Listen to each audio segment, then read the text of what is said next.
መብራት በሌለባት ገጠር የምንጭ ውሃ አጎንብሶ ከመጠጣት እስከ ሻኪራና ኒኮል ኪድማን የግል ሴኩሪቲ ጠባቂነት የቅንጦትን ጥግ ያየው የ6 ኪሎ ልጅ ዛሬ እንግዳችን ሆኗል። ፍራንኩ ይመጣል መልሰህ ታጠፋዋለህ። በድራፍት ጀምሮ በአረቄ እስከሚደመድምበት ከባድ የመጠጥ ሱስ የዳነበትን እጹብ ድንቅ አጋጣሚ ያጋራናል። በቃ አረቄ ትፈልጋለህ?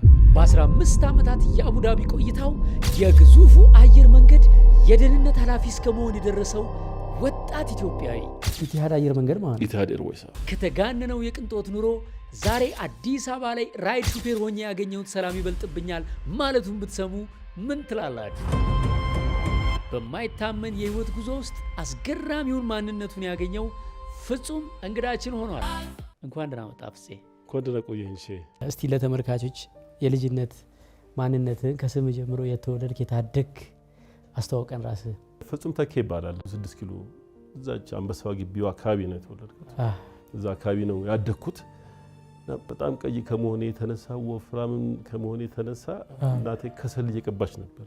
መሬ ልጅ አይን እንዳይገባ ምናምን እየተባልኩ የምር በእውነት በጣም ሞኝ ነበር። በጣም ጅል በቃ ይሄኛው ፍጹም ከየት እንደመጣ አላውቅም። አመንክ? እኔም ራሴ አንዳንድ ባግራውንዶቼ ቀስ እያልኩ ቼክ ሳርግ ፎቶዎቼ ምናምን ስመለከት ከእህቶቼ ጋር የተነሳሁት ፎቶ ነበርና እነሱ ተስተካክለው ቆሙ። ይሄ ነገር ወደዛ ነው ጅል ነበርኩ በጣም። እና ያንተ አስገራሚ ታሪክ የሚጀምረው መምህር ሆነ ገጠር ከተመደብክ ጀምሮ ይመስለኛል። የሰለጠንኩት ለምን ነበር መሰለሽ? ለአዲስ አበባ ዙሪያ ነበር። አዲስ አበባ ዙሪያ ነው እንግዲህ በጣም በ30 ቁጥር ባስ ሄደህ ሱሉልታ ወርደህ ወይ ደግሞ ሆለታ ትሄድና የመንገድ አለ እዛ የሆነ ሲሚንቶ ጫነ መኪና ላይ ወይም ደግሞ አራክፎ የመጣ መኪና ላይ ተጭነ ነው የምትሄደው። በቂ ትራንስፖርትም የለም። በእግር ነው የምትሸከሽከው። መምሸት የለበትም። እዛ የሐሙስ ቀን ነው የገበያ ቀን ነው። ከገበያተኛ ጋር ስል እንዴት ነው ምናምን ስለው አብሮኝ ዕቃዬን የጫነልኝ ባህያ እንዴት ነው ስለው ደርሰናል ይለኛል። አይ ደርሰናል ተባለ መንገዱ የሚያልቅ ነገር አለ። ውሃ የሚጠማሃል ይርባሃል ምናምን ይርክ ውሃ ምናምን ስል ቆይ ደርሰናል እዛሽ ጋር ውሃ ትጠጣለህ ምንጭ የመጀመሪያ ጊዜ አዲስ አበባ ውሃ እንጆይ አደረኩ። በቃ ደስ የሚል ውሃ ንጹህ ነው። እኔ ምን አባት ያውቃል ሲታይ ንጹህ ነው። በጣም ደስ የሚል ንጹህ ነው። እሷን እንትን አደረኩ እንጆይ አደረኩ። ያችን እንትን የማይባል ነገር የለም። ደረስን። ከዛ ድካም ነበር። ዕቃዬን አራገፈ ሰጠኝ። ከዛ እዛች ደረስን። ዕቃዬን አስረከበኝ ልጁ በቀጥታ እቺ ቤት ነች ተባልኩኝና ቤት ያው ለሶስት አስተማሪዎች ናቸው ያሉት። እነሱ ኦሬዲ የቆዩ አስተማሪዎች ናቸው። ጠፍር አልጋ አላቸው። እኔ ስደርስ የሆነች ሳር ፍራሽ ተሰጠችኝና እዚህ ጋር ተኛሁ ምናምን በራፍ ላይ በቃ ይሄ ነው ላይፍ አልኩኝ። ኩራዝ ወዲያው ተለኮሰ። እራት ስል የኛን ተበላላል እና ከዛ የምትመግባቸው ሴትዮ አለች። እሷ ቤት ወሰዱኝ። ከዛ እሷ ጋር ገባን። አስታውሳለሁ የሆነ አንድ ትሪ ላይ እብድም ያህል እንጀራ ተለቀቀልኝ። ከዛ ወጡ ፈሰሰ። በእንትን ነው ተጨለፈ አይደለም በጨልፋ አይደል? ኦኬ የሆነ እንትን ቅል የሚመስል ነገር አለ። በዛ ወጣ ይቆያል ወጡ እንጀራው ጋር እስኪደርስና ይቆያል በጣም ዋው። እሺ ቶሎ አይወርድም ማለት ወጡን ብትበላው ይሻላል እንጀራው። እዛ እሱን እራት ተበላ። ድካም ነበረብኝ እኔ ጠጋበም አትበለው ብቻ እያሰላሰልኩ እሱን ኑሮ እንቅልፍ ወሰደኝ። ከዛ ጠዋት ገነነ ይባላል ርዕሰ መምህሩ የታላደሱ አስተማሪ ምናምን ልክ እንደ ተማሪ ነው ብድግ ያልኩት። በቃ በፈርቼ አስተማሪ መሆኔንም በቃ ረስቼዋለሁ። ከዛ ተነሱ እንሂድ ምናምን ተነስ። እዛው ትምህርት ቤቱ ያ ግቢ ነበር ይመስለኝ። ተነሳ 30 ደቂቃ እንደገና ሌላ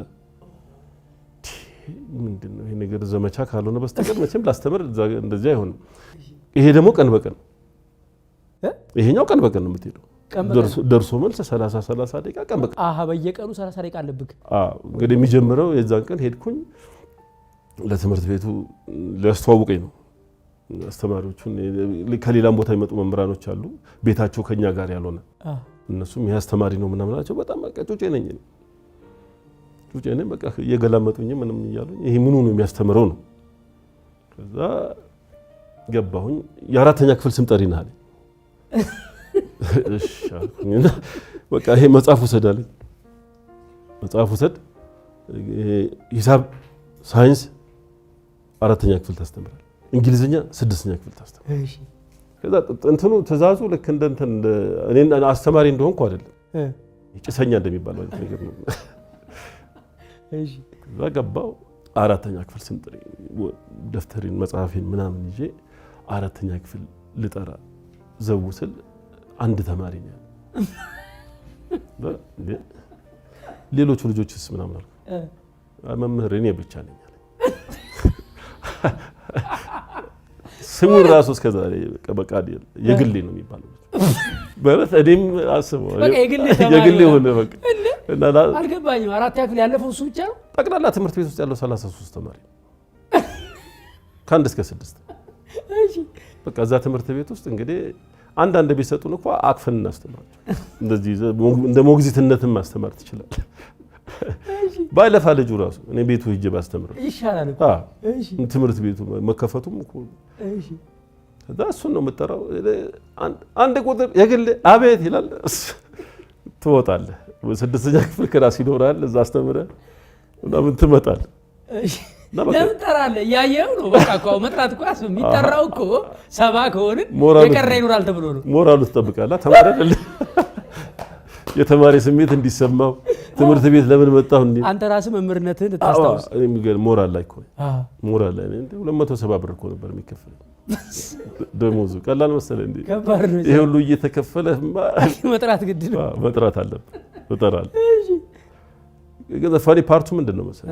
መስከረም ላይ አሁን ጥያቄ ለምሳሌ እያስተማርክ እጅ ያወጣል ምን ጎተቶ ነው እንጂ ከበንተን ከኋላ መጥቶ ጎተት ያደርግና እንጂ መጽሐፍ ከጀመርክ እንዴት ነው ቢጠራህም አሰማም እኮ ሩቅ ነው ደግሞ እንትኑ ቦርዱ ልጁ ኋላ ነው የሚቀመጠው ለተንኮል ብቻው ነው ኋላ ያለ። እሺ እና አይጠራህም እንጂ ምንም የሚከብድም ትምህርት አይደለም። ኦኬ እንዲገባው አድርጌ ነው የማስተምረው። አንድ አይደል እንዴ? ፈተና ስንተኛ ነው የሚወጣው አሁን እሱ? ምንም እኮ በቃ አልፏል እኮ ልጁ ኦሬዲ እስከ 6 ያለውን እኮ እንትን ወስዷል። አሁን ትምህርት ቤቱ ትራንስክሪፕት ምናምን ለሱ ምንም እንትን የሚያስፈልገው አይመስለኝም። ከ1 እስከ 6 ብቻውን ነው የሚሄደው። ከ1 እስከ 4 ማን እንዳመጣው አላውቅም እንጂ እኔ አራተኛ ነው የተቀበልኩት አይደል? እስከ 6 የምቆይ ከሆነ እኮ ልጁን ይዤው ነው የሚሄደው። እጁን ይዘን 6 ያክል ታስገባዋለህ። ሚኒስትሪውን ይፈተናል። አገር አቀፍ እና ግን ቆይ ሌሎች ተማሪዎች መጡ ከዛ በኋላ